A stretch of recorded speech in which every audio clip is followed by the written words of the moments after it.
گفتگو اس سلیقے سے ہونی چاہیے، اس میں فضول قسم کے الفاظ یا جھوٹ شام کی آمیزش نہیں ہونی چاہیے۔ جب بھی بات کریں تو نفی تلی کریں، اور جو گفتگو کریں وہ مبنی برحق ہونی چاہیے، وہ سچ پر مبنی ہونی چاہیے، اس لیے کہ جو الفاظ ہم ادا کر دیتے ہیں وہ الفاظ دوبارہ پھر ہمارے ہاتھ نہیں آتے،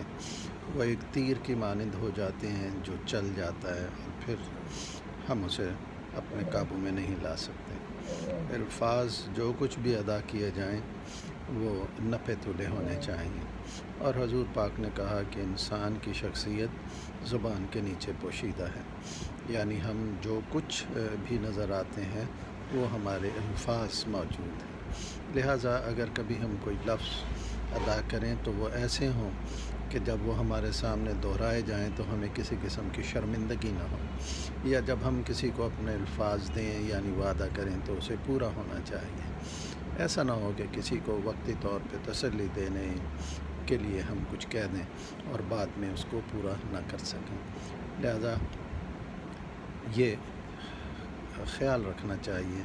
کہ گفتگو بے معنی نہ ہو، وعدے بیکار نہ ہوں، اور جو کچھ ہم کہیں وہ سچ ہو، کوئی ایسی بات نہ ہو کہ جسے بعد میں اگر سننے والا تحقیق کرے تو وہ غلط ثابت ہوگا۔ اس سے گفتگو کرنے والے کا امیج، اس کی شخصیت دوسرے کے سامنے منفی ہو جائے گی، اور آئندہ شاید وہ اس پر اعتبار نہ کرے۔